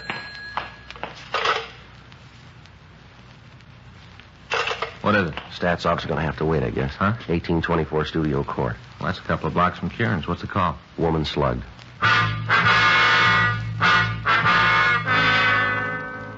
We left the office and we drove over to the address code 3. It was a small house set well back on the lot. When we got there, a felony car out of Hollywood Division had already arrived and the crime lab had been called. The victim was identified as a Mrs. Milo Hudson, age 42. An ambulance was dispatched from Hollywood Receiving Hospital and she was given first aid. She'd been beaten about the head and shoulders. As soon as the attendants had finished, Frank and I talked to her. If you'll just tell us what happened, please. Awful thing. Most awful thing ever happened to me. Yes, ma'am. Did you get a good look at the man? Pretty good. Not real good, but I did see him. Could you describe him for us? How do you mean? Well, how tall was he? I guess about as tall as you, Be about 5'11"? if that's how tall you are. Yes, ma'am. How about his weight? Was he heavy or light? About like him. That'd be about 180, huh? I guess so. I don't know, but I guess that's about what it is. What about his face? Did you see that? Yes, sir. Got a good look. You'd know him again if you saw him, would you? I certainly would. Never forget that face. Not if I live to be 100, I'll never forget it. Now, could you give us a good description of him? Had dark hair, almost black, kind of curly. Little wave right here in front. Mm-hmm. Had blue eyes. Dark blue, might have been kind of hazel color. Dark. Mm-hmm. Was he clean shaven? You mean, did he have a mustache? Yes, ma'am. No, didn't have anything like that. Mm-hmm. Was there anything about him that might make it easier for us to identify him? I don't think I know what you mean. Well, did he have any scars, any birthmarks, anything like that? Let me think. Seems there was something, but I can't remember what. This man say anything to you? Not at first. When he came in, he didn't say a word, just pointed the gun at me and motioned back into the house, like he wanted me to get back there. Uh-huh, but he did say something to you later, is that right? Yes. Well, we got to the bedroom, and he started to go through the place. I told him, you better get out, because my husband will be coming in any minute. I see. He smiled and said he knew George didn't get home till 4:30. He used your husband's name, didn't he? Yes. Come to think of it, he did. I didn't pay much attention to it before, but he did. Do you think you ever saw that man before? Not that I remember. But you're sure you'd know him if you saw him again? I sure would. See, I remember what it was about him. Yes? You know, you wanted something about him that'd make it easier to tell if he was the right man. That's right. He had a scar. Small one right here by his eye. Made it look like his left eye was real big. Gave him a funny look. Mm-hmm. That what you meant? Yes, ma'am. I wonder if you'd come down to the city hall and go through some pictures for us. Well, I want to do everything I can to help. I'm supposed to check with my doctor. If he says it's all right, I'll be there. When would you want me? Well, if you could make it in the morning. If the doctor says it's all right, I'll be there. Okay, thanks, Mrs. Hudson. We can send a car for you if you like. Might be better if you did. George likes to sleep late, and I don't drive. All right, ma'am. We'll call you in the morning. Sure hope you can catch the person who's done this. Lord knows how many more people he's going to hurt. Yes, ma'am. Just seems to know all about people. When they're going to be alone and all, seems to know all about them. Mm-hmm. Knew right where everything in this house was, all the way. Knew right down to a T. You're sure you never saw him before, is that right? Positive. You don't forget that kind of face. See it once and you remember it all your life. Was there been anybody new in the neighborhood? I don't understand what you mean. Well, like any salesman, door-to-door canvassers, anything like that. Residential neighborhood like this, there's always somebody around trying to sell something. Must be a couple of people a day come to the door. But I'm sure the man who hit me wasn't one of them. All right, ma'am. Thank you very much. Not at all, Sergeant. I want to do all I can to help you get him. Mm-hmm. Do you have any idea who he is, where to find him? Not very much, Miss Hudson. Terrible to think about it. A man like that roaming the streets. Woman isn't safe in her own home anymore. We'll get to him, ma'am. I should hope so. But what do we do in the meantime? Just sit here and wait for this lunatic to kick the doors down? Well, we'll do everything we can. Awful. I'll never forget how he came in here, shoved me around. Just never forget it. Well, that makes you even. What? He won't either.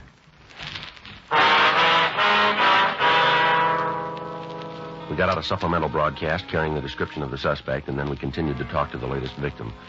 She was unable to come up with any additional information. 4:30 a.m. The crew from the crime lab finished up their investigation, and Frank and I went back to the office. We left the description of the suspect at the stats office, and we asked R&I to check the oddity file for a possible identification on the scar that the suspect had. 5:21 a.m. We signed out of the office. The next day at 9:26 a.m., we met with Chief Brown and Captain Donahoe, and we went over the case with them. Because of the method of operation used, it became apparent that the thief was acquainted with the habits of the people in the neighborhood. 2 additional teams of men were assigned to the case, and they began to canvass the area for information on people who appeared to be loitering in the vicinity. It was also decided to assign 3 more police units to patrol the streets during the night hours. We checked all FI cards that had been filed in the area. That afternoon, Milo Hudson came down to the office and went through the mug books, but she was unable to make an identification. She was shown pictures of Tom Kieran, the husband of the first victim, but she stated positively that he was not the man who'd beaten her. The list of possibles came back from the stats office and was checked without result. A week went by. In spite of the additional men involved, the suspect hit 3 more times. In each case, the M.O. was the same. In each case, he escaped. However, we were able to get a little more information on him.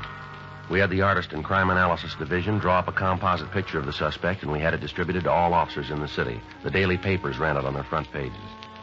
Thursday, January 24th, 5:20 p.m. Frank and I got back to the office from dinner. I want to call Fay and tell her it looks like a late night. All right, I'll check the book. Anything? No. You call her from Pinky. Yeah? He and Leitner talked to that magazine salesman. Check out? No. The guy just got in town a couple of days ago. Description's pretty far off. Oh. I got it. Robbery Friday. Yes, ma'am, that's right. Well, we can take it. All right. What's that address again? Yes, that's Studio Court. Yes, ma'am, we'll be right out. No, don't do anything. If he wants to leave, don't try to stop him. That's right, we'll be right there. Woman out on Studio Court. Yeah. Says she thinks the suspect's in her house now. Frank and I left the office and drove over to the address we'd been given on the phone. As we pulled up in front of the house, we could see a man standing on the porch. We got out of the car and we went up the walk. At the front door, we met the woman who'd called. She said that the man had rung the doorbell and had tried to force his way into the house. She went on to say that her husband wasn't home and that she'd managed to stall the man until we got there. We took him back to the city hall and talked to him in the interrogation room. He identified himself as Victor Nadell. Frank went down the hall to run him through records and identification. A lot of trouble you guys are causing me. No reason for all this. What were you doing at that house? Trying to earn a living. You have to force your way in to do that? That old broad's off her rocker. I didn't try to get into the place. She says you did. She's flipped. What do you do for a living? I work, another way? What kind of work? Salesman. What do you sell? Right now I'm selling lots. Real estate? Yeah. Where? Tract out in the desert. Who do you work for? I don't think I'm going to tell you that. You're not going to get them in no trouble. We're going to find out anyway. Now, why don't you save yourself a lot of grief and tell us? You get paid, you dig it out. You ever been arrested? A couple of times. Where? Oklahoma. What for? Call it hijacking. Robbery? Same thing. You ever do any time? No, they couldn't nail it down. Where do you live? Got a room down on East 5th, room and privileges. Who do you work for? That's your job. How long you been in town? A couple of months. You been working for this real estate company since you got here? Yeah, I got the job a couple of days after I got off the train. How'd you get it? Answered an ad. You ever see that woman out on Studio Court before? No. You don't know her? I told you. She'd have no reason to tie a bad beef on you, would she? She's doing it, ain't she? It's kind of silly without any reason, isn't it? Yeah, she's a woman. That's all they need. All right, empty your pockets out on the table here. Why? Come on. We're not playing games here. Empty your pockets. What's this all about? What are you guys trying to prove with all this strong We're trying to find out why you wanted to break into that house. I told you I didn't break into the house. That old harpy's out of her mind to tell you a thing like that. I don't know why, but she's got it in for me. Wants to see me get into trouble. You said you didn't know her. That's right. You never saw her before. That's what I said. And why'd she build a thing like this? I told you I don't know it's a lie. I walked up to the door and asked if I could talk to her. Just try to talk to her. Right away she starts yelling at me to get away, get off the property. Why didn't you leave then? I wanted to make a sale. You must have figured she wasn't interested. Well, I needed to make a sale. I haven't been doing too good. I had to make a sale or I'd have lost my job. That's the reason to act like a tough guy, isn't it? All I did was try to talk to her, talk her into buying a you lot. got a funny way of doing it. I thought maybe she was going to call the police, make a complaint. If she'd have done that, I'd have lost my job, sure. And that's all there is to it. I'm telling you the truth. You got to believe me. You been working in the neighborhood before? No, it's the first time. I've been kind of sick the last week. This is the first time out for me. First time I've been around here. Where'd you work before? Westlake area. You ever have any trouble there? No, none. Why'd you make the switch then? Just thought I'd try a new territory, see if I could make up for the week I lost. Mm-hmm. You got anybody who'll back up this story for you? People at my rooming house, I'll tell you. They'll say I was there all week, some kind of flu, they'll tell you. Joe? Yeah. See you in a minute. Yeah. You want me to wait here? That's right. Just sit there. What do you got? Well, looks like we nailed the wrong guy. What do you figure? Call just came in. Radio car picked up a fellow out on Rosewood Avenue. Yeah. Caught him in a house trying to beat a woman to death. How about the description? Matches the suspect right down the line.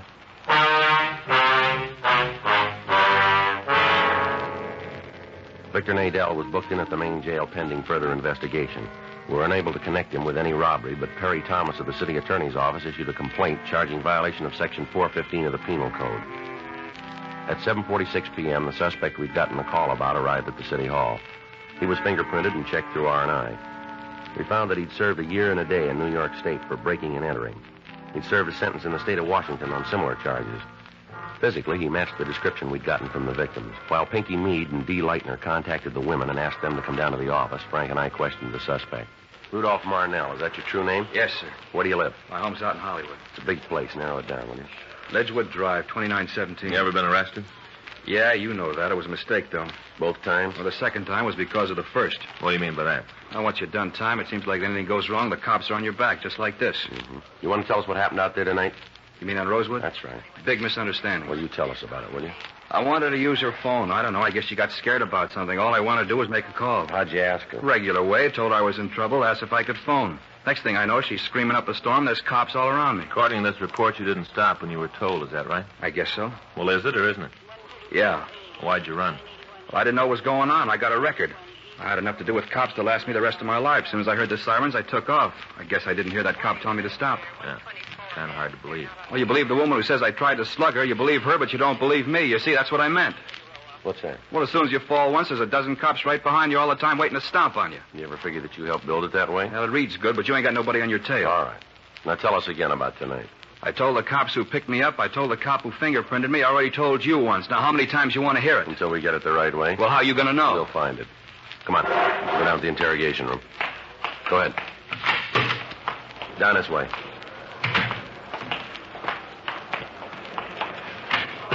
Go ahead, right in there. Sit down. All right, Marnell, now let's clean it up. What do you mean? You know we're going to have no trouble making you on these things. We got the victims on their way down here now. As soon as they identify you, you've had it. So save yourself a lot of time and trouble if you cop out now. I'd like to give you a hand, Sarge. I really would, but there's nothing I can do. I don't know what you're talking about. All right. What were you doing on January 10th? 10th? That's right. What day was that? Thursday. Gee, I don't know. It's a long time ago. It's hard to remember. How about the 11th? Same. I don't remember. 14th? Yeah, I can tell you about that. All right, go ahead. I got through work and went home, met the wife, we had dinner, and took in a show. You can prove that? Well, sure. Ask my wife. She'll tell you. All right. How about Wednesday the 16th? Blank. You don't remember what you were doing on the 16th of January, huh? No. Is it important? Well, it's going to be for you. How about the 17th? That'd be Thursday? That's right. I stayed home and watched the wrestling on television. You can prove that, can you? Sure. Had some people in to watch the matches. Give us their names, will you? Yeah. Who was wrestling that night? Oh, you want them all or just the main? Well, how about the semi-windup? Let me think. Yeah, it was a tag team match between the McLean brothers and the South Twins. You're sure? I'm positive. How about the 19th? What'd you do then? 19th. That would be Saturday. Well, I'm off Saturday. I don't remember too good. Probably came home, sat around the house, drank beer, and loafed. Mm-hmm. That was Saturday the 19th. Yeah, the 19th. How about Monday the 21st? I bowled that night. Where? Lane's out on Sunset. Bowl there all the time? Yeah. You bowl every Monday night? No, not every week. Usually it's on Tuesday. Why'd you change this week? Well, some of the guys couldn't make it Tuesday, so we changed the day. Mm-hmm. Anything special to you about January 14th, 17th, 21st? Now, what do you mean special? Well, your birthday, your anniversary, something like that? No. Just regular days. That's right. Nothing to make them stand out. No. Then how come you can remember what you were doing on those days? You can't give us a story to fit January 10th, 11th, 16th, or 19th. I don't know. What are you guys trying to get me to say? What are you trying to get at? The truth. Well, I'm giving it to you. We can't see it. How come you remember those days? I don't know. I just do. It's kind of funny. I couldn't remember what I was doing last week. I'd have to sit down and think about it. You didn't even have to try to remember. You knew right away, didn't you? Like it was important for you to remember. You keep trying to build an alibi, don't you? Look, you asked me where I was. I told you. Let's have the names of the people you say you were with. You going to talk to them? That's right. Well, maybe they won't remember. I think they will. What happens if they don't? Then you're in big trouble. You're holding a lot of it right now. Let's have the names. Sure, I haven't got nothing to worry about. I'll give them to you. Here's a pencil. Paper there. I don't know all the addresses. We'll look them up. You're going to have to talk to them, huh? Sure. What's the matter? You think they won't stand behind you? No, it's not that. Then what is it? Well, just that they don't know I've done time. Maybe when they find out, they'll try to get me. You know, say they weren't with me, they might do that. Yeah, like that woman tonight. Yeah, just like that. People don't like you much, do they, Marnell? Hmm? Seems like everybody's trying to get you in trouble. I want a lawyer. You want to check, Frank, see if the victims are here? Yeah. Well, what's going to happen now? Well, we got some people we want to see you. Who are they? The women you beat up. No, you can't make me on those jobs. We think we can. Yeah, well, you just try. You take this thing into court, and they're going to throw it right out. That's the way you got it figured, is it? That's right. Go ahead, Frank. Bring him in. I said I want a lawyer. What? I said I want a lawyer. Yeah, well, you'll get one. Yeah, and a jury. I want a jury trial. You got a choice. You bet I have. You bring all these women down here to point me out, well, it isn't going to work. A bunch of people who don't like me, causing me trouble. People who don't like me. I want a jury trial, a judge and a jury. All right, you'll get them. I'll make you a bet. Hmm? They won't like you either.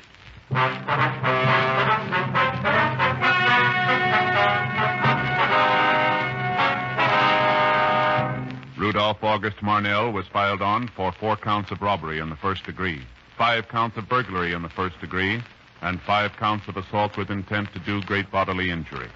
He was found guilty by a jury trial on all counts and received sentence as prescribed by law.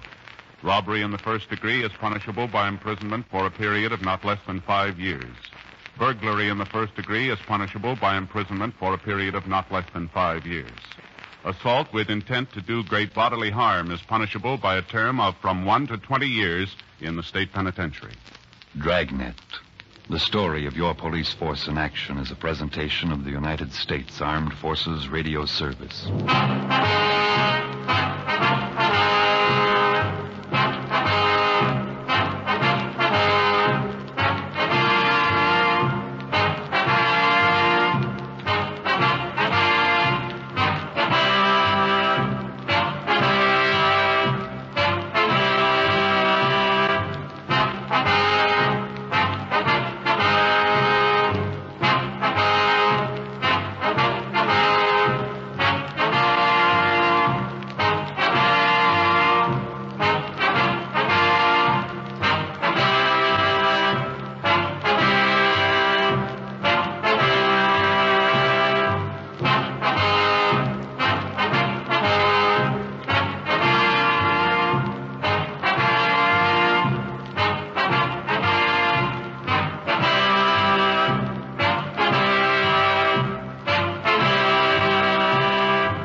about to hear is true. The names have been changed to protect the innocent. Dragnet.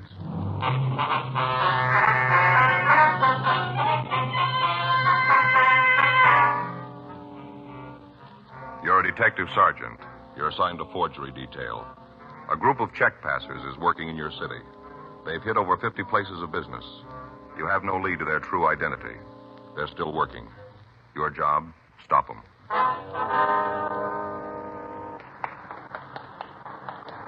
It was Wednesday, July 11th. It was warm in Los Angeles. We were working the day watch out of forgery detail. My partner's Frank Smith. The boss is Chief of Detective Stab Brown. My name's Friday. We were on our way out from the office, and it was 11:20 a.m. when we got to the corner of York Boulevard and Buchanan Street. York Cannon Market. Yeah, something you're looking for? Like to see Tom Dawson? He's in the back there over by counter 11, cold cereals. Thank you. Yeah? Mr. Dawson? Yeah? Police officers would like to talk to you. Oh, about the check, huh? That's right. Mind if I go ahead with this display? I'd like to get it finished. I got enough trouble with the boss as it is. I don't want to build any more. No, sir. You go right ahead. This fellow cop, too? Yes, sir. This is Officer Frank Smith. My name's Friday. Hi. How do you do, Mr. Dawson? Sure hope you can get the guy that gave me the paper. The way it stands now, I'm going to have to make it up out of my salary. I don't make that much. I haven't told my wife yet. She's going to scream like an eagle when she finds out. We got a real strict budget. Sure going to louse it up. Do you have the check? Yeah. You got it right here. Came back from the bank this morning. The boss gave it to me. Here you go. Thank you. Same as the others? Looks like it, yeah. Here. Thanks. How's that look to you? Sir? The display, look all right? Oh, yes, sir. It's fine. Get this mask finished, and it's all done. What can you tell us about the man who gave you the check? What do you want to know? Well, what kind of identification did he use? Just about the whole thing. Driver's license, social security card, gasoline credit card, the works. Mm-hmm. There's pencil notation on the back of the check. Just his license number. Let me take a look. Here. Yeah, that's it. I figured sure it'd be good. Nice-looking fella. Sure never going for a paper hanger. Can you give us a description of him? Yeah, sure can. I got a good look at it.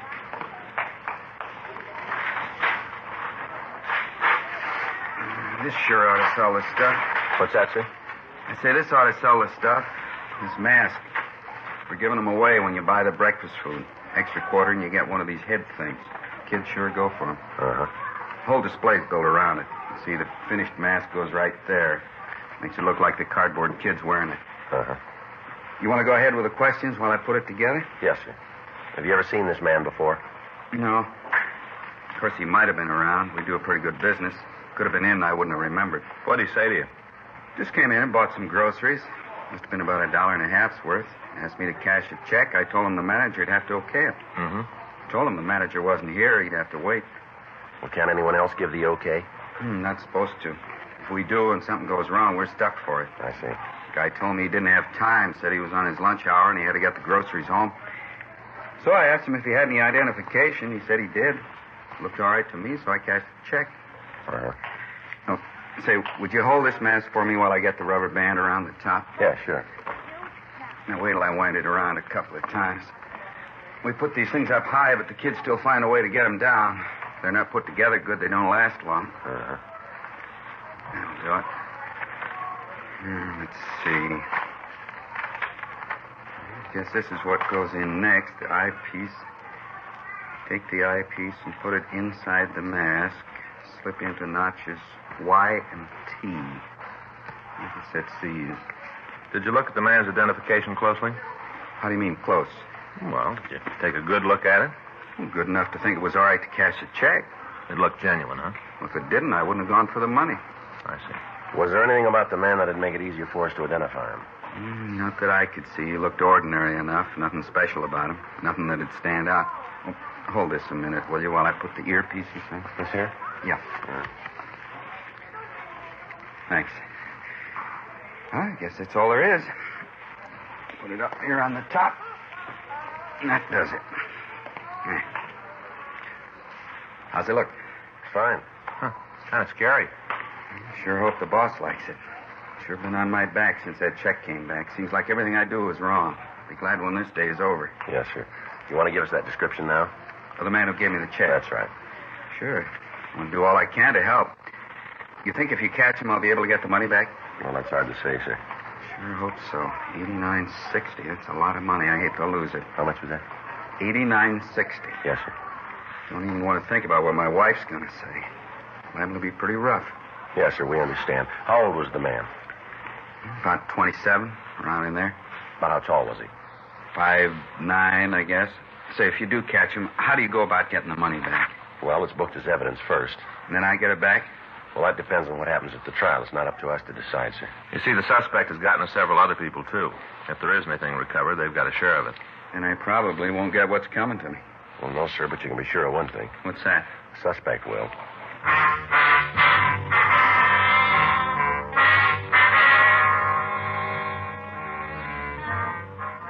11:46 a.m. We got the complete description of the suspect, and we made arrangements for the victim to come down to the city hall and go through the mug books. The information on the driver's license was checked through R&I and the Department of Motor Vehicles, and we found it to be false. The first bad check had come to our attention on February 16th, 5 months previously. Between then and the present forgery, the gang had taken approximately $60,000 from businessmen in the Southland area. All attempts had been made to stop them. The checks cashed were all issued for the same amount, $91.10. The checks were drawn on real companies, but on banks where no account existed. Examination of the forgeries by the crime lab and by handwriting showed that the checks themselves were not genuine. The signatures on each of them varied. The typewriter used to fill in the payee and the date was different in each instance, as was the check protector used. M.O. bulletins carrying pictures of the checks and lists of the companies that they were drawn on were gotten out to all supermarkets and check cashing agencies in the city. None of the precautions we took did any good. The gang continued to operate. Each of the victims was questioned, but the descriptions of the suspect that they gave us was different in each instance. Examination of pictures of known check forgers using the same method of operation netted us nothing. The stats office had made several runs on the information we had, but they were not able to come up with any new evidence. George Brereton up at Sacramento was contacted, and he furnished us a list of possibles. These were all checked out, and several arrests were made, clearing up other forgeries, but our prime suspects were still free, and they were still operating. Wednesday, 4:15 p.m., Frank and I came back from Captain Welsh's office. Well, now we know how the skipper feels. Now, can you blame him? No, I guess not.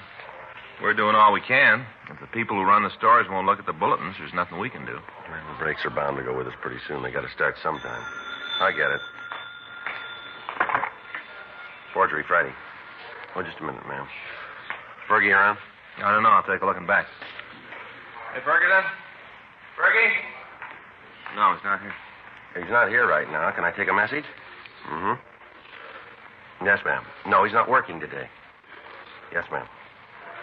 Well, if you give me your number, I'll have him call when he gets in. All right. That's 98. Yes, ma'am. No, it's right in the message book. No, he'll see it. That's right. Yes, ma'am. Mm-hmm. No, he'll look at the book when he comes in. No, the first thing. You bet. Well, you're more than welcome. Yes, ma'am. Bye. Problem? No, she just didn't believe that Fergie'd get the message. Yeah, I know. Sometimes Face has the same thing. Sergeant Friday? Yes, that's... Oh, hi, B. Come on in.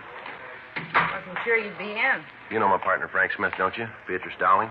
Yeah, we've met. Sure, I haven't seen you in a long time. Sit down, B. Here. Oh, thanks. There you go. Well, what can we do for you? I just thought I'd drop in and say hello. It's been a while. Yeah, it has at that. How's it been going? Pretty good. Got myself a job when I got out. Things are working good for me. How long's it been now?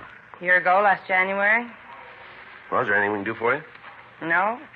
Might be the other way around. How do you mean? I never got a chance to tell you, Sergeant, how much I appreciated what you did for me, what you said in court. Well, we just told him the truth. Yeah, I know. It would have gone a lot harder with me if you hadn't been on my side. Well, it's nice of you to think of it that way, anyway. It's true.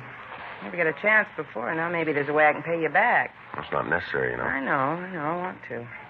All right, what do you got? You know how it is. When you get out of jail, you meet a lot of people in the business. They all got a deal for you, something to put you back on your feet. Yeah, I know. Same thing happened with me. I stayed clear of it, though. Never went near them. Well? I'm not going to con you. A couple of times. It's pretty hard, but I'm on the road, and I'm going to stay there. Well, that's good to hear. Yeah, you get rumbles. You know, things come up. Uh-huh. I got one the other day. More than a rumble. How about you right away? Figured this is a way to pay you back. Well, what is it? Met a guy in a bar, a little place near where I work. Usually after work, I stop in and have a beer while I wait for the traffic to clear up before I go home. Mm-hmm. The other night, A fellow come up and started talking. Nice-looking guy. We got to talking about different things. Nothing big, just things. You know how you do at a bar. Mm-hmm. He asked me what I did for a living, how things were going, like that. And he wanted to know if I'd like to pick up a few extra bucks. Yeah. Said that he wanted me to cash a check for him. I told him I didn't have the money. It didn't make any difference how small the check was. I didn't have the loot. Mm-hmm. Then he sprung it. So he didn't want me to cash it myself. Said he wanted me to take it to the store and get it cashed. Said he'd give me half what the check was for. Well, why didn't he do it himself? Well, I asked him the same thing. That's when he told me. As soon as I heard it, I figured it might be something for you. Well. He said the check was stolen. Beatrice Dowling had been convicted of forgery 3 years before. She'd been sentenced to the California Institution for Women at Corona, California. Frank and I had a small part in the investigation that resulted in her conviction. During the trial, we testified that her cooperation had aided us in apprehending the rest of the gang and allowing us to clean up the entire operation. Since she'd been paroled, we'd lost track of her, but on those occasions when we talked to her parole officer, we found that she was living up to all of the conditions of her release. Frank and I took her across the street to a restaurant, and we talked further to her. Pass the sugar, will you, Sergeant? There you are, B. You don't use it? No, thanks. How about you, Mr. Smith? No, thanks. I'll take a black, too. Now, about this guy, what did you tell him? Oh, I said I'd think over the deal and let him know. Did you get a chance to see the checks? A couple. Took him out of a wallet in his coat. I didn't get a good look at him, though. Uh-huh. How about the man himself, B? Did you ever see him before? I don't think so. You know why I picked you? I've been trying to figure that one myself. The only thing I can think of is that the bartender there knows I fell once. He might have given the word. Has he got any record that you know of? The bartender? Yeah. I don't think so. He likes to talk big, but I don't think he's ever done big time. Mm-hmm. You set up anything about meeting the man with the check? Not definite. I told him I'd think it over. Asked him if I decided to do it, would the offer still be open? Yeah. He said it would. Said to look him up. At the same bar? Yeah. Said I could get in touch with him there. Any special time? He didn't name one. Now, I want you to know I wasn't even figuring to go through with it, not for a minute. When he told me the checks were stolen, I thought right away about you. Thought you might want the information. I never figured to get mixed up in it. Well, we'll buy it. What are you going to do about it? Try to find out where the checks came from. While you were talking to this guy, did he use a name at all? No, not right out. While we were sitting there, another fellow come in and talked to him. I heard the other guy call him Cecil. Well, how about this other man? Did you know him? No. Never saw him around the bar? No, I never did. Well, look, B, there's something I don't understand. If you stop at this bar all the time, how come you haven't seen this Cecil before? Looks like he's a regular customer of the place. You don't believe me, do you? I'm just trying to get it straight. I told you before, I only go in there about 5:30. I'm only in the place maybe 15 minutes, and then I leave. There's a lot of time when people are coming in and out that I'm not there. I see. Listen, I'm trying to give you guys something for free. If you don't want it, don't worry. You're not going to hurt my feelings. No, it's not that, B. Frank and I have been on a thing for the last 4 months here. It's been giving us a lot of trouble. Yeah. Well, that's it.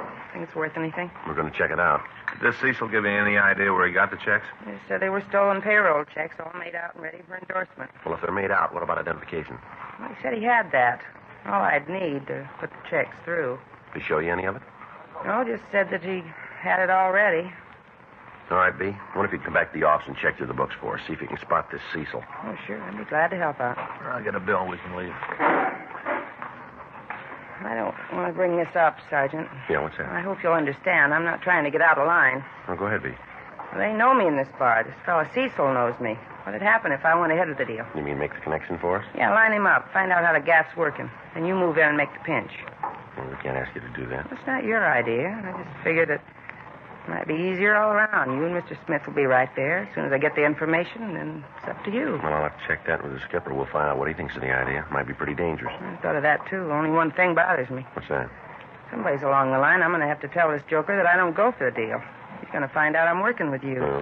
When he does, be there.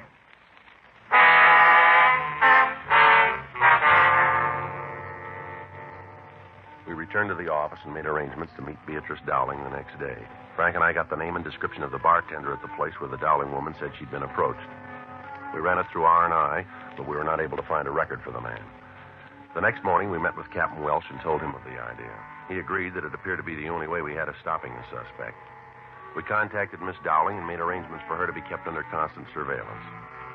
The same day, Thursday, July 12th, at 5:20 p.m., she entered the bar. Frank and I were parked down the street in our car. How about it? See the doorway? Well, all we can do now is wait. Yeah. Here, you want a cigarette? I got one. Oh. What's the matter? You out a cigarette? Yeah. You got one I can have? There's some right here, sure. Here. Thanks.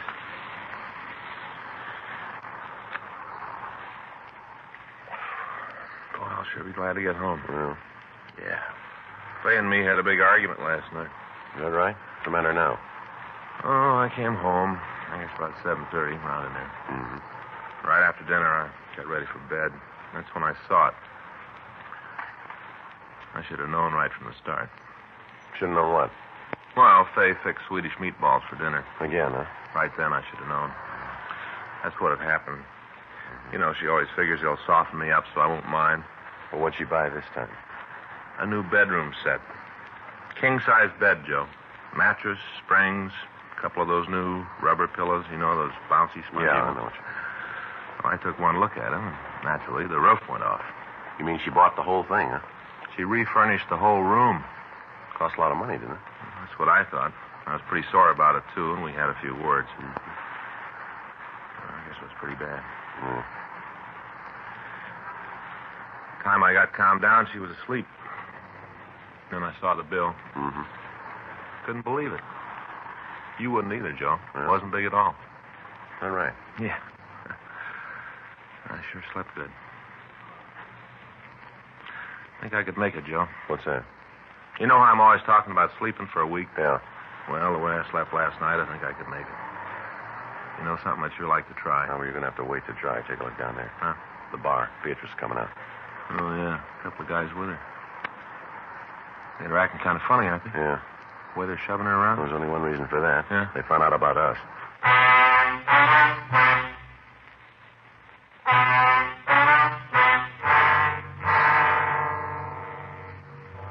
Frank and I followed the three people down the street. A half a block from the bar, they got into a black Oldsmobile sedan and pulled out into the line of traffic. We kept them under surveillance while they drove to the downtown area. We called communications and got a rolling make on the car. It was registered to a Cecil Maddox, 2482 North Alexandria in Hollywood. We requested that Maddox be checked through R&I, and we found that he'd been arrested twice before on charges of grand theft, and that he'd served one term at San Quentin and one term at Folsom Penitentiary. At the corner of Broadway and Clay Streets, the trio pulled into a parking lot, and they left the car. Frank and I parked our unit and followed them to a stationery store. From the street, we could see Maddox talk to a salesman, while the other man walked up to a display of typewriters. He took a slip of paper from his pocket and apparently tried the machine. By the time he was finished, Maddox had gotten through talking to the clerk, and they used the same piece of paper to try a check protector. During this operation, Beatrice Dowling stood by and waited for him. Finally, the three of them left the store and walked 2 blocks east to a large market. There, we saw Maddox hand the Dowling woman an envelope. After that, she entered the store and came back a few minutes later. Frank and I were about 10 feet from the pair of check men when the woman returned. Peter. How'd it go? Not too bad. Here's the money. Okay, let's go to a bar. We'll make the split. Half this is mine. That's the way it was set up. Let's go. Come on, Frank. All right, Maddox, hold it up. For? What's this all about? Police officers, you're under arrest. For what? Go ahead, spell out the beef. How's forgery fit? I don't know. You won't hang it on me. Don't book it, mister. You'll get short odds. It's the wrong beef. I won't You buy already it. have. Huh? You paid for it with a bad check.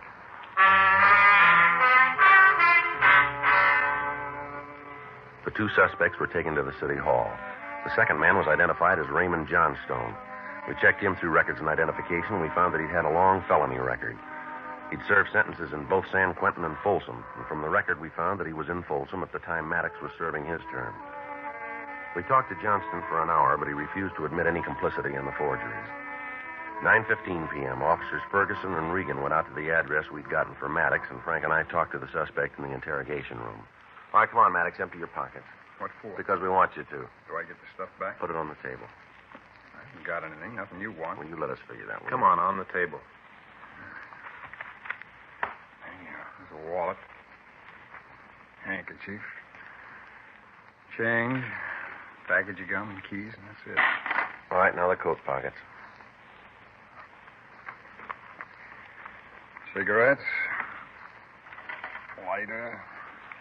Some more change and parking stuff. Inside pockets, too. There's nothing there you'd be interested in. Inside pockets.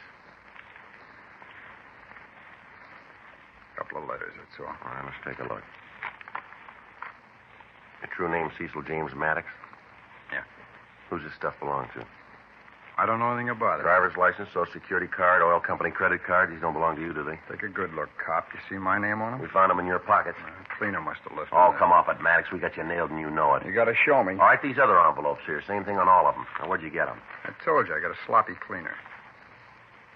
Frank, you want to check, see if Fergie's back? Yeah, sure.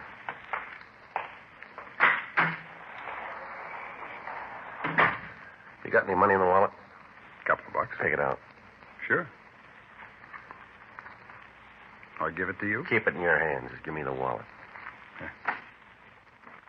You find anything interesting in there, and I'll split it with Yeah, you. sure. How about these checks? Where'd you get them? I forget. Well, you better start remembering, mister. I'm trying. It just isn't working out. Pretty important that you do. I think I found them. Where? I don't remember. You turn up with $500 worth of checks and you don't know where you got them, huh? I haven't got the slightest idea. Oh, what about this receipt? What's it for? I don't know. It's in your wallet. You must have put it there. Look at the back. Maybe there's a phone number on it. Maybe that's why I kept it. No phone number here. Well, then I can't tell you where I got it. I guess I've been carrying it around for a long time. Dated a couple of months ago. That's a long time. Look, what are you trying to prove with this innocent pitch? You know we got you going in. We're going to make a forgery complaint stick. Now, why are you trying to make it harder? I don't think you can trip me for the beef. There's a couple of officers over at your apartment now. If they come up with the press you used to print up the checks and the identification, you've had it, mister. If they find the press. That's right. Only one big hole in the fairy tale. That's so. I haven't got a press. I don't know where I got those checks. I think I bought them. You try to take me to court on that kind of evidence, and you'll make the front page as the dumbest cop of the year. Joe. Yeah. Got something for you. You wait here, Maddox. Only one door, and you're in front of that. I'm not going anyplace. Just sit still. Yeah. How's it going? Not too good. He won't cop out. How'd you do? Well, I talked to Fergie. They went over Maddox's apartment. Yeah. They didn't find anything.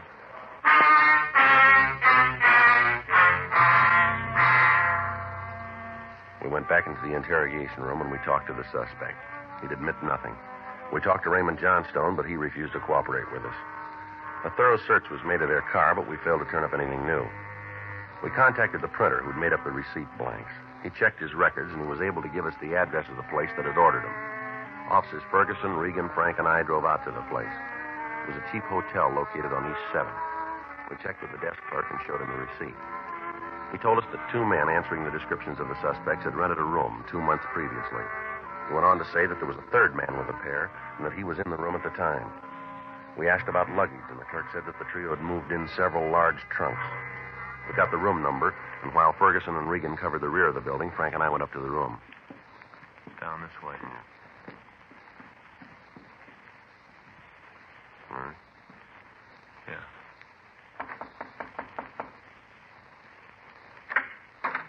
Yeah? Paul Hadley?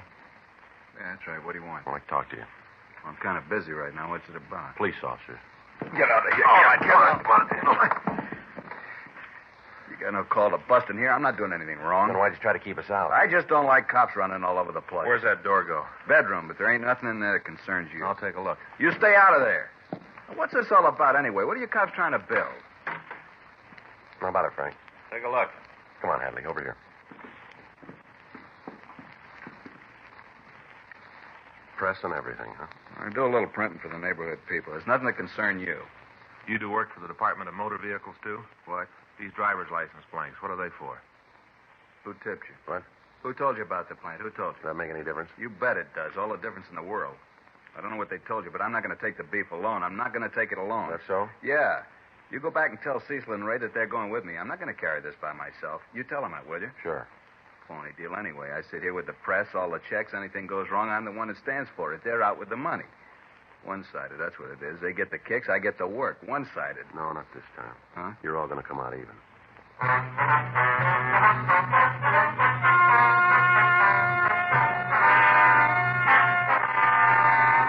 Cecil James Maddox, Raymond Richard Johnstone, and Paul Milton Hadley were tried and convicted on 18 counts of forgery. They received sentence as prescribed by law. Forgery is punishable by imprisonment in the county jail for not more than 1 year, or by imprisonment for not more than 14 years in the state penitentiary. You have just heard Dragnet, the authentic story of your police force in action, and starring Jack Webb, a presentation of the United States Armed Forces Radio Service.